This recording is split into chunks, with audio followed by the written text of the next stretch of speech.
Alright, so what we're going to be doing is getting rid of this head unit and trading out for one of these nice fancy ST3 units. Got the upgrade harness from Navi Upgrade.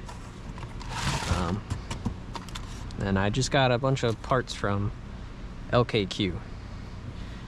The screen's definitely not in the best condition, but I'm gonna see if I can get that warrantied out. But all the other parts look good, so we're gonna get into it. I'm not really gonna show anything because there's a guy on YouTube that's already done this, and he shows a very detailed 40-minute video, so you don't really need my video, that's for sure. This is gonna be more of like a, hey, here's what I'm doing, and then I'll rate how easy I think it is at the end of the escapade, or project, as you could call it.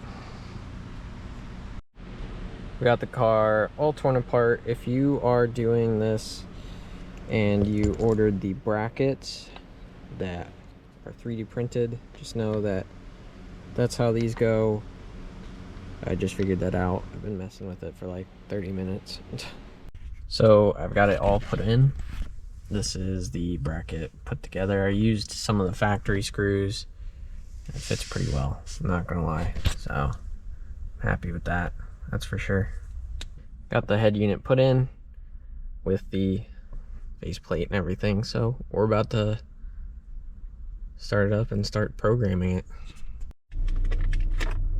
Alright, so 3 hours later, I got it hooked up. The way I'm doing CarPlay is currently not working, but I'm not sure what exactly that is going on. But it works with the dimming. The screen's a little bit fucked up. I'm probably gonna get them to warranty it out. It works, but it's very dark. I don't really like that, so. But dial works. You can skim channels too, so can't really complain. I did end up getting the screen changed out. I'm very happy with how it turned out. It's not really yellow in person. It looks yellow on the screen. But yeah, overall the kit has been a good experience. Just wanted to end this video out, so go ahead and give you guys a little bit of a rev. Thanks for watching.